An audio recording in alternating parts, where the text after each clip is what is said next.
Bonjour encore, mesdames, messieurs les journalistes. Merci d'être venus. Nous sommes aujourd'hui réunis avec les responsables de la Société des bourses. À droite, le représentant du conseil d'administration. Et sur ma gauche, monsieur le directeur général de la bourse, qui a été recruté à la suite d'un concours rude organisé dans toute la CEMAC. Je tiens ici à lui redire toutes mes félicitations et tous mes encouragements pour le travail qui reste à accomplir au niveau de la bourse, en particulier le renforcement de cette structure dans un contexte où nous-mêmes à la Banque centrale, à la suite des mandats reçus des autorités de la communauté pour accompagner les nouvelles structures de la bourse à fusionner, à leur pleine autonomisation, à une dynamisation aboutie à la fois de la société de bourse, du dépositaire central unique qui rôle aujourd'hui provisoirement dévolu à la Banque centrale, et aussi bien la COSIMAF qui est le régulateur du marché boursier. Voilà un peu ce que je tiens à dire. À ce stade, nous sommes tous disposés éventuellement à répondre à vos questions pour édifier un peu l'opinion, aussi bien la communauté des journalistes sur les avancées qui ont été réalisées, l'état de la bourse aujourd'hui et les actions qui vont être poursuivies pour atteindre l'objectif communautaire qui est donc de mettre en place des structures qui soient totalement renforcées, stabilisées et effectifs donc, dans leur fonctionnement, que ce soit la société, le dépositaire ou bien le régulateur, la COSIMAF. Merci. Je suis Salomon Douala Ipalé, du journal La Lettre de la Bourse. Voilà, vous savez, monsieur le gouverneur, que les investisseurs et les émetteurs attendent la refonte des tests réglementaires de notre marché financier pour avoir des incitations. Mais depuis un certain temps, nous sommes informés que ce test est bloqué au niveau du comité ministériel. Mais dans un document que je viens de lire tout de suite, on dit qu'il a en étude. Je pose donc la question, il sera disponible à quel moment? Parce qu'il est tellement attendu. Ma demi-question, c'est de savoir, le Gabon, la Guinée équatoriale et le Congo se sont présentés comme candidats à l'introduction d'une partie du portefeuille des sociétés d'État à la Bourse des valeurs mobilières de l'Afrique centrale. Mais qu'est-ce qui bloque jusqu'à maintenant? Est-ce qu'il manque de sociétés de bourse pour traiter le dossier? Je vous remercie. Merci beaucoup. Si vous me permettez, je voulais un peu faire de façon assez brève un peu la genèse de cet effort de fusion des structures de marché de la CEMAC. C'était en octobre, 31 octobre précisément 2017, que le chef d'État avait donné mandat à la Banque centrale de fusionner les structures de marché boursier. À l'époque, c'était la DSX à Douala et la BVMAC à Libreville. Et donc, autant aussi des dépositaires centraux et le régulateur du côté de Libreville, c'était la COSIMAF et un autre régulateur ici. En 2019, la fusion physique des structures a été totalement achevée. Et c'est à partir de juillet 2019 que nous avons commencé à élaborer justement des plans d'affaires, d'abord à recruter des experts pour conduire des études au niveau de la société des bourses, le dépositaire central, aussi bien la COSIMA pour tout ce qui concerne le renforcement institutionnel, juridique du régulateur et le business plan de la bourse. Aujourd'hui, nous avons les premiers rapports qui sont déposés et dans les organes respectifs de ces structures vont examiner et l'adopter. Vous faites allusion justement au projet de texte qui a été examiné en décembre dernier à Douala par le conseil d'administration et le comité ministériel. Eh bien, ça ne bloque pas là-bas. Il y a eu des observations comme cela est de coutume. Les différentes instances de validation des projets de textes communautaires, ce n'est pas seulement des chambres d'enregistrement. Les gens regardent bien, apportent des contributions. Et c'est précisément le cas. Il y a eu des contributions substantielles qui ont fait que le texte a été retiré. Et dans un cadre plus élargi également avec toutes les parties prenantes. Ce travail a été fait. Maintenant, le texte va être réintroduit encore à nouveau sur le circuit, en commençant donc par la COSIMAF. Ça va venir bientôt au conseil d'administration et le comité ministériel qui va valider. Et je pense sincèrement que cet effort de la fusion des structures de nos sociétés de bourse a été vraiment mené à pas de charge. Aujourd'hui, depuis 2017, on a une bourse qui est totalement intégrée, communautaire, et la capitalisation sur toutes les lignes, actions obligataires, nous sommes à plus de 1 000 milliards de capitalisation. Donc en si peu de temps, beaucoup de choses ont été faites de ce côté et nous allons continuer. Maintenant, s'agissant de la liste que les États se doivent de remettre à la Banque centrale pour l'introduction des sociétés en bourse ou la cession des actions détenues par les États dans ces entreprises-là. Beaucoup ont déjà présenté la liste. C'est le cas de la Guinée équatoriale, le Gabon, je pense aussi le Congo, c'est bien ça? Voilà, donc il reste maintenant à accompagner. Maintenant, ça c'est un travail technique. Il faut faire les due diligence sur ces sociétés et avec les intermédiaires boursiers, emprunter tous les processus nécessaires. On en est un peu à ce niveau, mais il reste encore des États qui doivent encore présenter leur liste. Ils ont été relancés et je pense qu'au niveau de ces États, ces documents sont, en tout cas de ce qui nous est revenu, dans la phase un peu de validation. C'est comme ça que ça se passe également au niveau des États. Il faut que ça soit introduit et que la liste soit définitivement approuvée pour qu'elle nous soit envoyée. Mais d'ici là, nous ne chômons pas. Il y a encore beaucoup de travail à faire en attendant que ces listes soient présentées.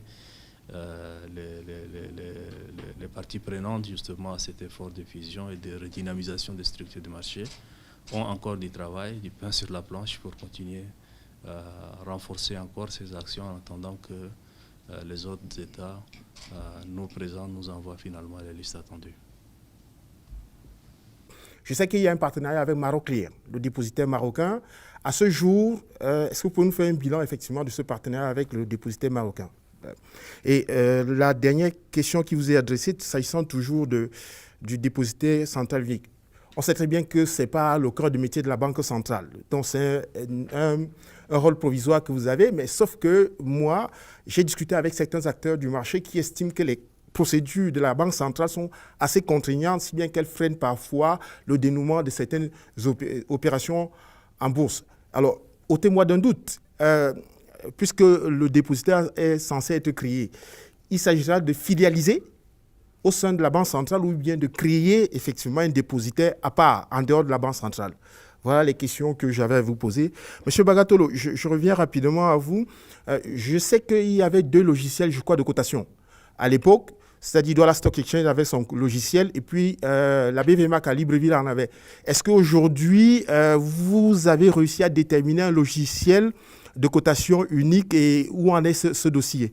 La dernière question, c'est dans le cadre de la phase 2, que reste-t-il à faire en dehors de l'élaboration du business plan? Que reste-t-il à faire pour ce qui concerne effectivement la bourse régionale? Merci. Merci. Donc, en tout cas, en ce qui concerne déjà le délai, il n'y a pas de contrainte en termes de timing, comme je l'ai indiqué. Ce travail se faisait en 2 phases.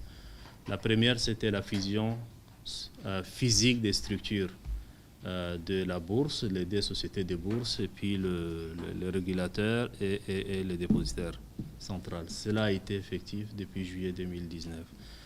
Maintenant, la contrainte étant que ça, c'est un acte additionnel qui avait été signé, qui fait donc obligation aux États de présenter au moins 3 sociétés, au minimum. Et dans la seconde phase, cette seconde phase, elle continue, elle n'est pas encore terminée. Les États, ils sont responsables, ils savent le faire. Il y en a qui ont déjà communiqué ces listes et nous attendons que ceux qui n'ont pas fait se dépêchent. On a eu à faire ces relances. Nous n'avons aujourd'hui aucune raison de douter que cela va traîner en longueur. En ce qui concerne le dépositaire central, nous détenons ce rôle de façon provisoire. Il n'est pas indiqué que la banque continue à assumer cette responsabilité ad vitam aeternam. Normalement, c'était 2 ans. Aujourd'hui, vu l'état embryonnaire un peu de ces marchés, nous avons sollicité que ce délai soit encore prorogé pour au moins quelques temps, jusqu'à ce que la nouvelle bourse également se consolide et les actions en cours prennent fin et que les business plans qui sont déposés à la fois déjà pour le dépositaire central unique, et c'est un document justement qui vise à terme à faire en sorte que cette structure sorte de la Banque centrale et que toutes ces entités qui participent justement de l'approfondissement de notre secteur financier fonctionnent de façon autonome lorsque nous aurons totalement porté au fonds bâtissement notre société de bourse. Maroclin n'est pas le seul partenaire que nous avons eu dans cet effort. Je tiens au passage d'ailleurs à les saluer tous, qu'il s'agisse de la Banque mondiale, de FMI, de la BAD ou de Maroclin, qui nous ont aidés dans les phases de début et qui continuent toujours à le faire pour que les différentes structures se consolident. Aujourd'hui, nous avons les business plans qui vont être examinés en ce qui concerne la bourse par la société des bourses. Monsieur le directeur général, avec son conseil d'administration, l'examineront. Et des plans ou d'application, des échéanciers précis seront établis pour que les différentes actions contenues, approuvées, soient exécutées de façon prévisible. Ça sera le cas également pour la COSIMAF, aussi bien que le dépositaire central, toutes les mesures et les actions devant mener justement à leur autonomisation totale à terme. Quel est l'outil de cotation que la BVMAC utilise en ce moment après le processus de fusion? Je vous dis tout de suite, nous avons conservé l'outil qui est venu de Libreville. Douala Stock Exchange avait un outil qu'on appelait Titan. Et Libreville avait un outil qu'on appelle NSCV 900, version 900. Donc nous avons conservé cet outil-là parce qu'il présentait beaucoup plus de performance. Donc c'est lui que nous avons conservé, c'est lui que nous utilisons actuellement. Donc il n'y a plus de problème de quelle est l'infrastructure de négociation au niveau de la BVMAC. Il y a déjà une infrastructure qui est là. Et nous avons un partenaire technique qui nous assiste dans les paramétrages, la maintenance, les sauvegardes et la montée en puissance par rapport à tout le déploiement que nous sommes en train de faire. Donc, sur le deuxième volet de votre question qui concerne la phase 2, la phase 2 de la fusion, est-ce que la phase 2 de la fusion s'est limitée à élaborer un business plan? Bien évidemment, non. Le business plan a été élaboré, effectivement, mais il faut mettre en œuvre le business plan. Donc, quand il y a un plan d'affaires, il faut que ça soit assorti d'un plan d'action. Donc, je peux vous dire que le plan d'affaires a concerné un ensemble de volets et je vais revenir peut-être sur 3 rapidement. Déjà, la restructuration interne de l'entreprise, c'est-à-dire sur le plan interne, au niveau de sa gouvernance, au niveau de ses ressources humaines, au niveau de son infrastructure d'information. Parce que, comme vous savez, une bourse des valeurs, c'est l'infrastructure de cotation. Donc, ce plan d'affaires a concerné un petit peu sur le plan interne. Le plan d'affaires a concerné un deuxième volet, c'est celui de l'approfondissement des compartiments de la bourse.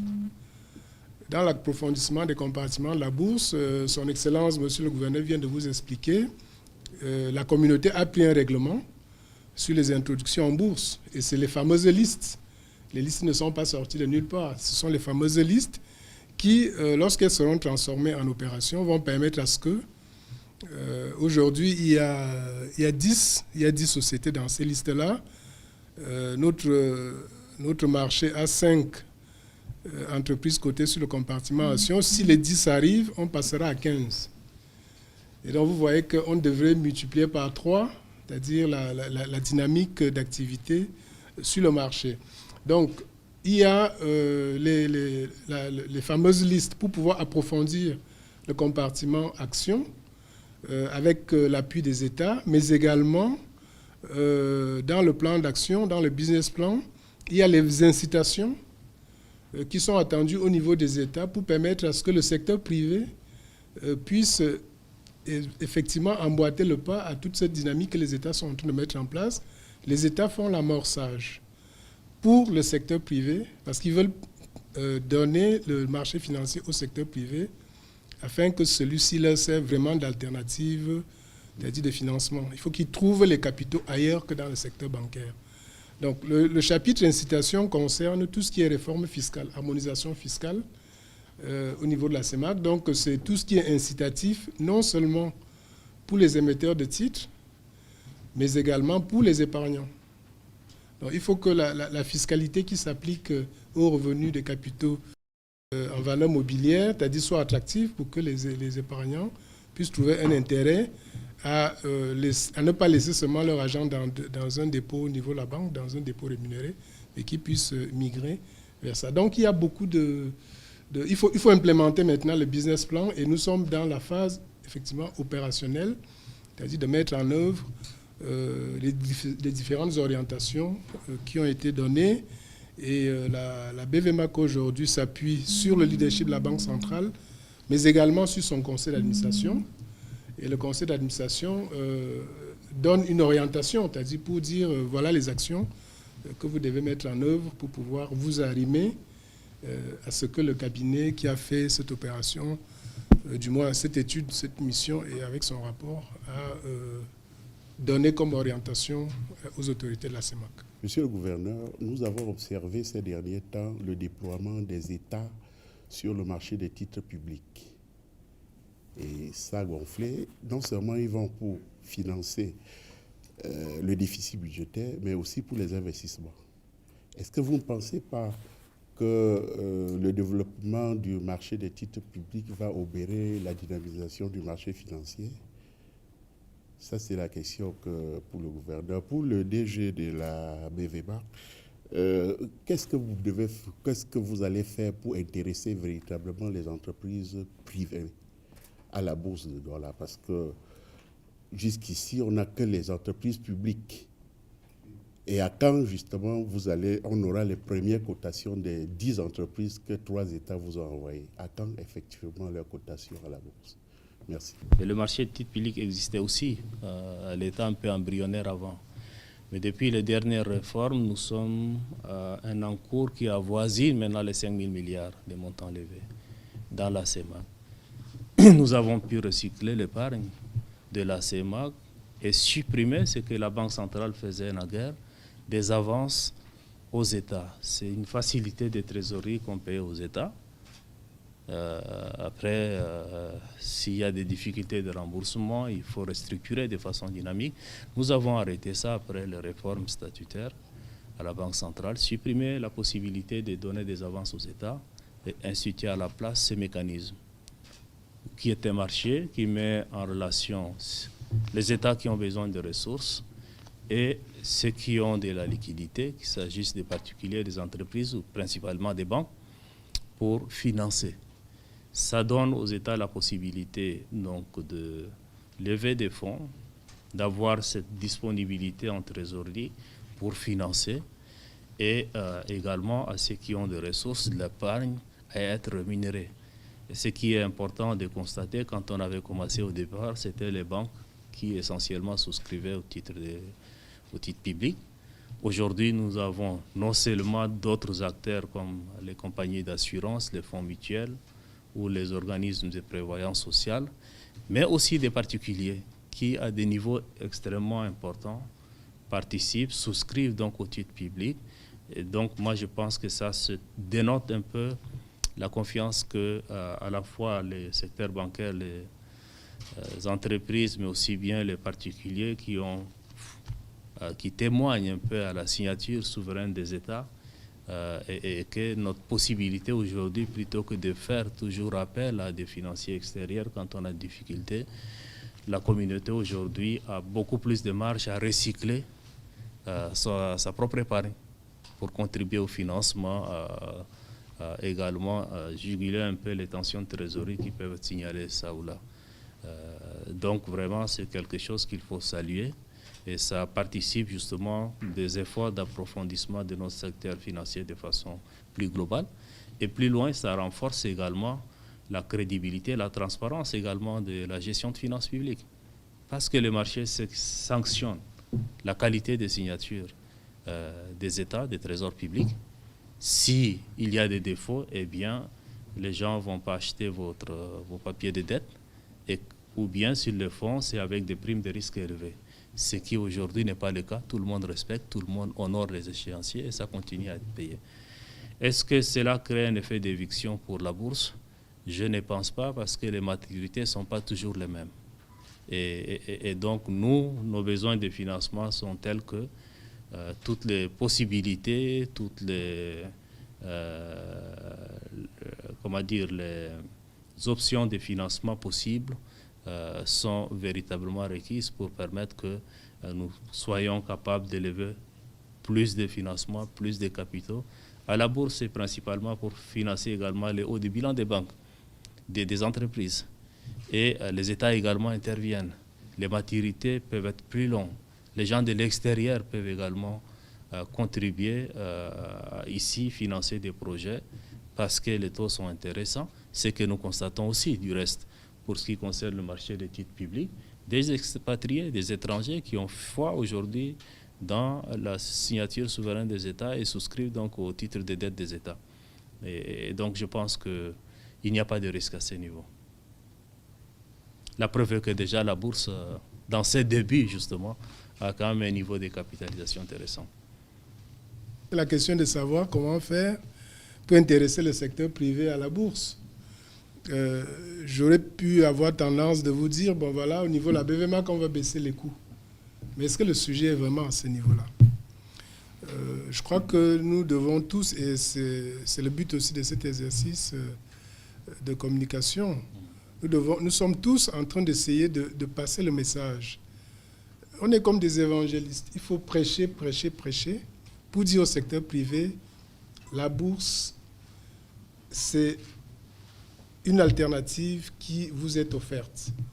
La bourse est soutenue par les États. Les États vous demandent à vous adresser à ce secteur-là.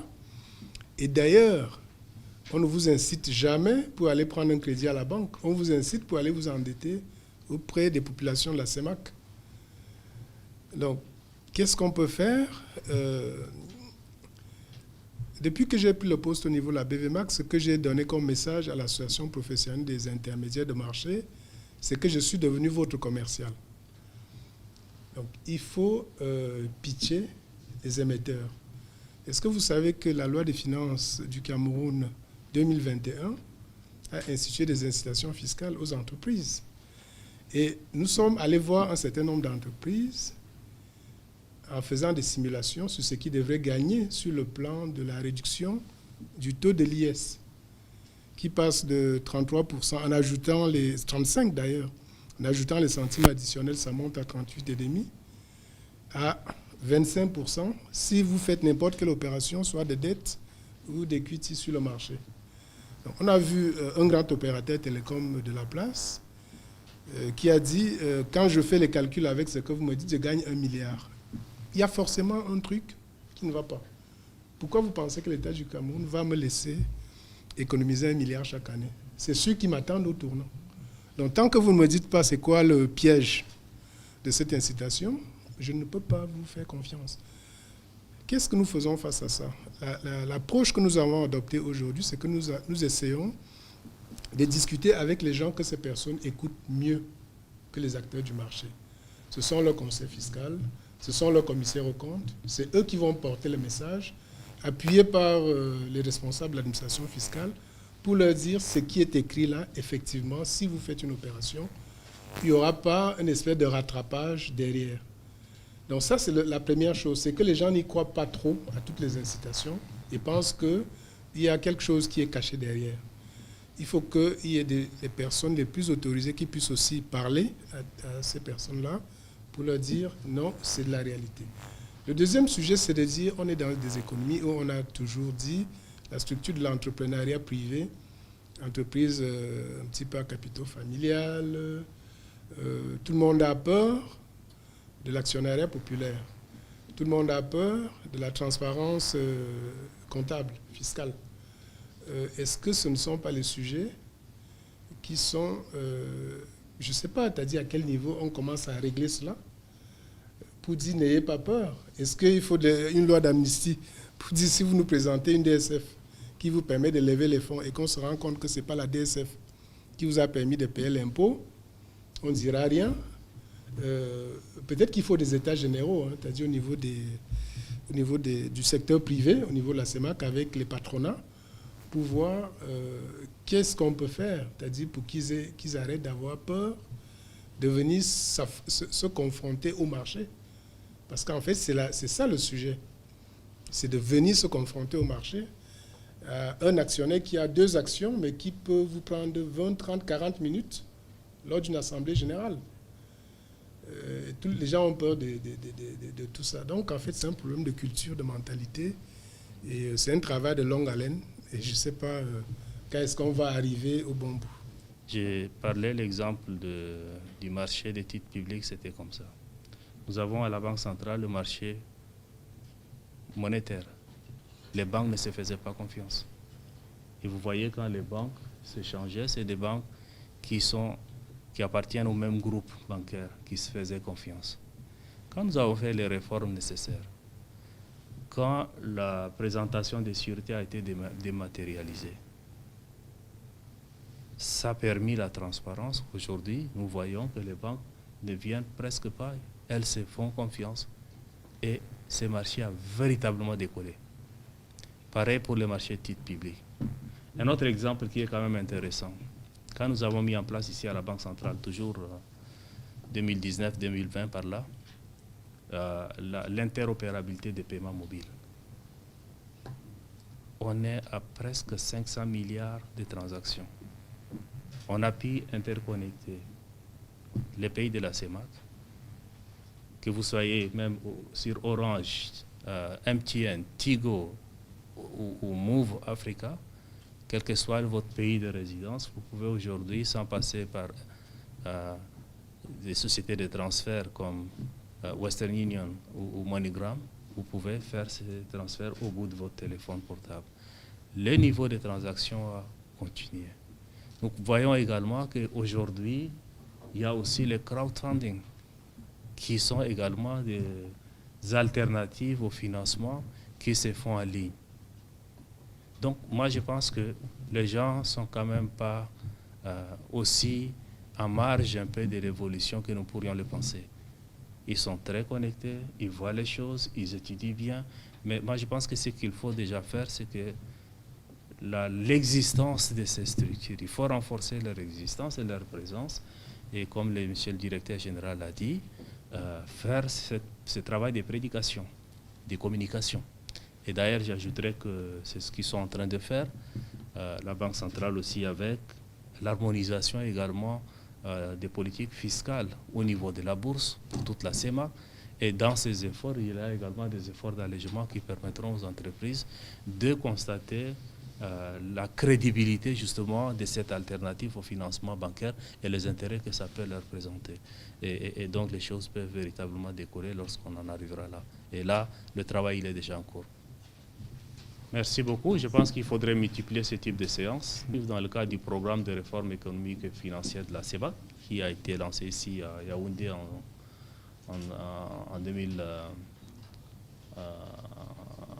2016. Et que donc nous continuons justement ces efforts-là. Nous allons aussi prendre l'habitude de vous inviter chaque fois, d'échanger avec vous, d'écouter les questionnements que vous aurez à poser. Et je pense également venir directement, c'est une bonne source d'information également pour la presse. Et donc les portes de la Banque centrale seront ouvertes. Merci d'être venu et bonne journée.